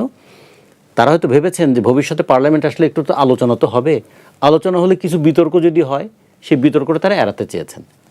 এখন যেটুকু ডিসক্লোজ হয়েছে, নন ডিসক্লোজারের যতটুকু ডিসক্লোজ হয়েছে, তাতে দেখছি প্রতি বছর আমাদেরকে 7 লাখ টন করে গম আমেরিকা থেকে কিনতে হবে। আমাদের গম কেনার মার্কেট কোনটা ছিল এবং আমেরিকার গমের দাম কত, সেই হিসেব করে দেখা হলো যে প্রতি টনে প্রায় $35 করে বেশি দিয়ে আমাদেরকে কিনতে হবে। এই বোঝাটা তো আমার কাঁধে। 2036 সালে আমি বোয়িংয়ের একটা চালান পাবো, তার জন্য আমি 14টা বোয়িংয়ের জন্য আমি অর্ডার দিয়ে ফেললাম। যে বোয়িং নিয়ে ইতিমধ্যে অনেক বিতর্ক আছে, যে বোয়িংয়ের অনেক ধরনের ত্রুটি দেখা যাচ্ছে, অনেক দেশ বোয়িং কিনছে না, ফলে বোয়িং ডাম্পিংয়ের জন্য কি আমাদেরকে এটা বাধ্য করা হলো? সবচেয়ে বিপজ্জনক যে জায়গাটা, আমেরিকার সঙ্গে যে সমস্ত দেশের শত্রুতামূলক সম্পর্ক আছে, তাদের সঙ্গে বাংলাদেশ সম্পর্ক করতে পারবে না। যে কারণে দেখুন, যখন জ্বালানির ক্রাইসিস হলো, রাশিয়া থেকে তেল আনার কথা, হরমুজ প্রণালী দিয়ে আসবে না বলে, তখন আমেরিকার পারমিশন নেওয়ার প্রয়োজন দেখা দিল। এই চুক্তি বাস্তবায়ন হতে না হতেই তারপরে আমেরিকা দয়া করে আমাদেরকে পারমিশন দিল যে হ্যাঁ, রাশিয়া থেকে কেনা যেতে পারে। তাহলে দেখুন, এই প্রথম ইফেক্ট কিন্তু আমরা এই তেলের ব্যাপারে পেলাম। তারপরে কি, আমার তুলা আগে আমি মিশর থেকে কিনতাম, আমরা ভারত থেকে কিনতাম, তো ভারতীয় তুলা তো আসলে অগ্রহণযোগ্য, তাই না?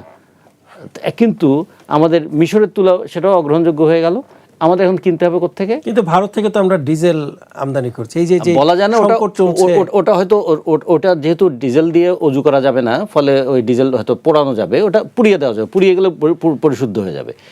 কিন্তু এই যে ভোকাবুলারিজগুলো তৈরি করা হয়, আমরা যে একটা মানে বাণিজ্য করব, কার সঙ্গে বাণিজ্য করব? একটা স্বাধীন দেশ না আমি ভারতের সঙ্গে করতে পারি, মায়ানমারের সঙ্গে করতে পারি। যেমন বাংলাদেশ হচ্ছে বৃহত্তম ওষুধ রপ্তানিকারক দেশ কোথাকার? মায়ানমারের বাজারে। তো মায়ানমারের সঙ্গে তো আমাদের এত সম্পর্ক আছে, মায়ানমারের ওষুধের 15% বাংলাদেশ থেকে তারা নিয়ে যায়, সেটা তো আমরা বিক্রি করছি। তার মানে আমাদের যেখানে ব্যবসা করলে বাংলাদেশের স্বার্থ রক্ষা হবে, বাংলাদেশ সেটা করবে না। কিন্তু এই নন ডিসক্লোজার প্যাক্টের নামে একদিকে কৃষি, আর একদিকে শিল্পপণ্য, আর একদিকে এই বাণিজ্যিক পণ্য, যুদ্ধাস্ত্র, সবচেয়ে বড় কথা হচ্ছে আমেরিকা না চাইলে আপনি কারো কাছে কিছু করতে পারবেন না। আমাদের যে প্রায় $25 বিলিয়ন একটা বাণিজ্য হয় চীনের সঙ্গে, আমেরিকা চোখ রাঙানি দিলে সেই বাণিজ্যটা কি আমি ঠিকমতো করতে পারব? কিংবা আমাদের আমেরিকার সঙ্গে বাণিজ্য হচ্ছে $8 বিলিয়ন, ভারতের সঙ্গে বাণিজ্য হচ্ছে আমাদের $14 বিলিয়ন মতো, চীনের সঙ্গে বাণিজ্য আমাদের $25 বিলিয়ন মতো। আচ্ছা, আমাদের যে পারমাণবিক বিদ্যুৎ কেন্দ্র, এটা তো জ্বালানিটা আসবে রাশিয়া থেকে।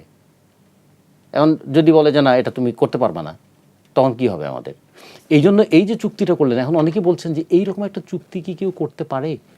এটার পরে নাকি অনেকের ঘুম হারাম হয়ে যাচ্ছে। এই চুক্তি আসলে বাতিল করা সম্ভব কিনা, বা সরকার চাইলে সেটা? সরকার, এই পার্লামেন্টে যদি আলোচনা আসে, এবং এখন যারা কথায় কথায় বিরোধিতা করছেন, তারা যদি এই কথায় বিরোধিতা না করে বলতেন যে ঠিক আছে, আমরা সর্বসম্মতভাবে পার্লামেন্ট সিদ্ধান্ত নিলাম। অনেকে বলছেন যে এটা গোলামি একটি চুক্তি হয়েছিল। যেমন ধর মালয়েশিয়া একটা দৃষ্টান্ত দেখালো। মালয়েশিয়ার পার্লামেন্ট বলেছে যে এই ধরনের চুক্তি আগের সরকার যেটা করেছে সেটা জাতির স্বার্থের সঙ্গে সংঘাতপূর্ণ, পার্লামেন্ট এই ধরনের চুক্তিকে অ্যাকসেপ্ট করতে পারে না। ফলে মালয়েশিয়া সেই পথ দেখিয়েছে। তার মানে এটা করা যায়, আমাদের পার্লামেন্টে সেটা হতে পারতো। কিন্তু দেখুন, খুব কৌশলে আজকে আমি বলবো যে বিরোধী দল হিসেবে যারা আছেন, তারা সরকারকে তো এই জায়গায় চাপটা দিতে পারতেন, তারা কিন্তু সরকারকে এই জায়গায় চাপ না দিয়ে চাপ দিচ্ছেন আরেক জায়গায়। তার মানে তারাও হয়তো চাইছেন না এই জিনিসটা থাকুক। আমাদের এই কারণে একটু বলতে চাই, এই যে নন ডিসক্লোজার প্যাক্টের নামে যা হয়েছে, এটা সামান্য যেটুকু ডিসক্লোজ হয়েছে, যেটুকু আমরা পত্রপত্রিকার মাধ্যমে পড়েছি, সেটা দেখেই আমরা কিন্তু মনে করি যে আমাদের ভবিষ্যৎ প্রজন্ম আটকা পড়ে গেলাম একটা অন্তহীন বেদনার জালে। যে বেদনাটা এমন যে অন্তর্বর্তীকালীন সরকার বসেছিল, তারা অতীতের সমস্ত জঞ্জাল নাকি দূরে সরাবেন, কিন্তু তারা এমন জঞ্জাল আমাদের কাঁধে দিয়ে গেলেন যে আমার প্রজন্ম থেকে প্রজন্ম সেই জঞ্জাল বয়ে বেড়াতে হবে। জি, এমনটাই বলছেন অনেকে। ধন্যবাদ আপনাকে। আমরা অনুষ্ঠানের শেষ পর্যায়ে চলে এসেছি। যাবার আগে রাজাকি ভাই, আপনার কাছে একটু আসতে চাই। 17 এপ্রিল 60 দিন পার করেছে সরকার, 2 মাস অতিবাহিত করলো। এই 2 মাসকে আপনি কিভাবে মূল্যায়ন করবেন? মূল্যায়ন যাই করি না, আমি তো এই তো লাস্ট রাউন্ড শেষ করে দিচ্ছি। ভাইয়ের চুক্তি যেটা নিয়ে বলছে, আমি তার সাথে একমত। ভাই যেগুলা বলল তেলের সংকট নিয়ে, বাট আমি একটু রিপ্লাই দিতে চাই। রিপ্লাইট হলো এই, তেল প্রসঙ্গ যখন আসছে, তেল প্রসঙ্গ নিয়ে অনেকগুলো কথা সরকারের তরফ থেকে বলা হয়েছে। নাম্বার 1, সংকট নেই। নাম্বার 2, বিশ্ববাজারে দাম বাড়ছে, আমরা বাড়াইনি। এটা বলার 2-3 দিন পরে দাম বাড়াইছে, ঠিক আছে। এটা 2-3 দিন, এটা অনেক আগে থেকেই বলা হচ্ছিল যে ঠিক আছে বাড়াইছে। বাট আমরা যত কথাই বলি, 1 লিটারে 20 টাকা বাড়া কিন্তু অনেক, যত কথাই বলি। আমি সেইটা নিয়ে দোষারোপ করছি না, দোষারোপ করছি অন্য জায়গায়। সরকারই এবার বলছে, সরকারের দায়িত্বশীল ব্যক্তির নাম বলছি না আমি, ডকুমেন্টারি আছে, যে পাম্পের থেকে চোরাচালানি হচ্ছে, গ্রেফতার কিন্তু নেই। আবার দায়িত্বশীল একজন মন্ত্রী, আমি কেন, রহমতুল্লাহ ভাই দেখছে পাম্পে শত শত গাড়ির লাইন, তখন দায়িত্বশীল একজন মন্ত্রী যখন বলে আমি 10টা পাম্প ভিজিট করে দিছি, কোথাও কোনো লাইন নাই, কোথাও কোনো লাইন দেখি নাই। মানে এই বিষয়গুলো কি হয়, মানুষের মনে দাগ কাটে। আমরা তো লাইন দেখছি রে ভাই, ইনফ্যাক্ট। কিন্তু আপনি তো কি রহমতুল ভাই, আপনি যদি এইসব বলেন যে আপনি দেখেন নাই, এটা তো জনগণ জানতে চায় না রে ভাই। জনগণ জানতে চায় রিয়েল পিকচারটা। আমাদের দেশে হয়েছে কি জানেন, এই যে গণভোট হাতে দেন পরে ঠিক করুম, এখন কইতেছি করুম না, জুলাই সনদ করমু এখন করমু না, আবার তেলের সংকট নাই কিন্তু পাম্পে লাইন, দাম বাড়াচ্ছি না আবার বাড়ায় ফেলতেছি, পাম্পে চোরাচালান হচ্ছে, গ্রেপ্তার নেই। সব কিছু মিলে কী হয় জানেন, জনগণের সাথে সরকারের যে একটা বিশ্বাসের সম্পর্ক, আস্থার যে সম্পর্ক, এই জায়গাটায় ফাটল ধরায় ফেললে এইটা আর জোড়াতালি দেওয়া যায় না।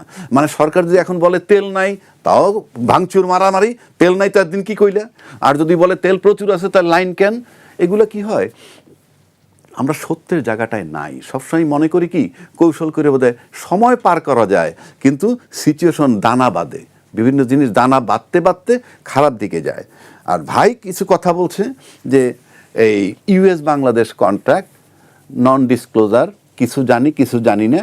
আমরা সত্যিকার অর্থে কি এটা আমরা থার্ড পার্টি, সবাই আমরা সরকারের ভিতরে, রহমতুল্লাহ ভাইরা সরকারের ভিতরে আছে হয়তো ভালো জানতে পারে, কিন্তু প্রশ্ন আমার এখানে না। প্রশ্ন হইলো এখানে খলিলুর রহমান সাহেবের এক নাম্বার ওয়ান যে কথাটা বলছে রতন ভাই, আমি নৈতিকভাবে তার সাথে একমত। সেটা কি, যে 12 তারিখ নির্বাচন হয়েছে, 9 তারিখ এই চুক্তি স্বাক্ষরিত হয়েছে।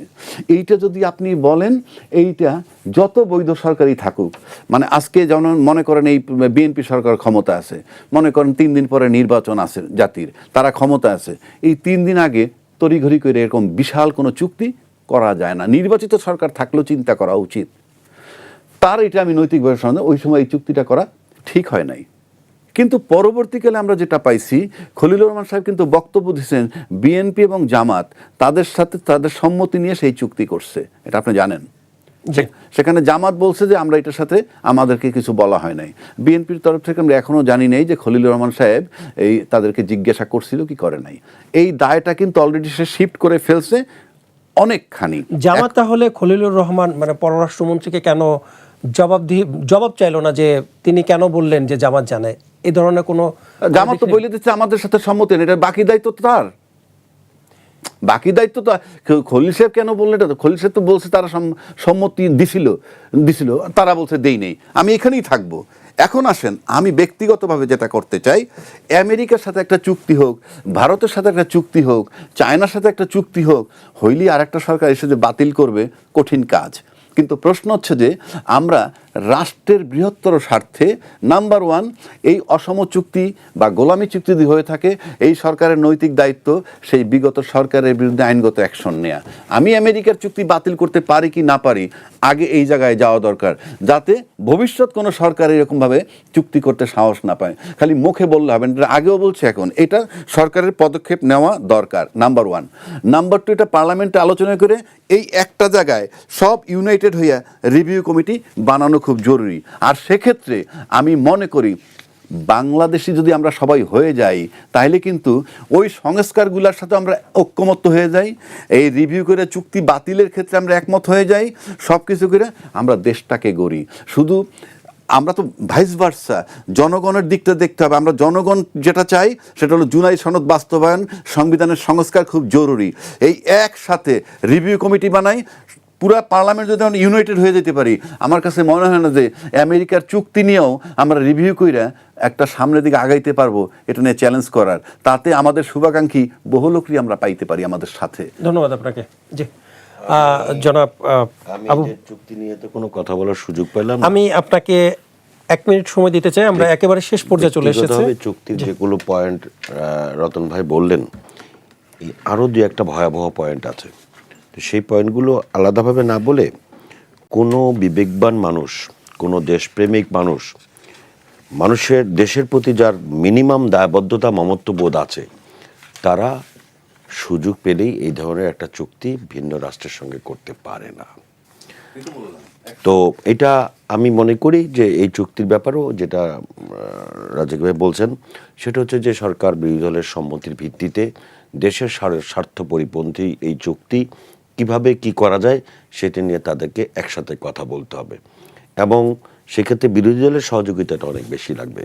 বিরোধী দল, আপনি দেখেন এই যে শেরপুরে নির্বাচনের সময় একটা লোক আহত হয়েছে, সংসদ সদস্য তারপরে পার্লামেন্টে দাঁড়িয়ে বলেছে যে আমাদের এই একজন নিহত হয়েছে। মানে এই ধরনের মিথ্যাচার যদি সংসদে দাঁড়িয়ে করে, পরে সরি বলেছে মিথ্যাচারের জন্য, এই ধরনের এই এই এই বিরোধী দলের নেতাও তেলের দাম বলেছেন যে দরকার হলে বাড়ান না কেন, আর বাড়ানোর পরে বলতেছে যে এটা কেন বাড়ালেন।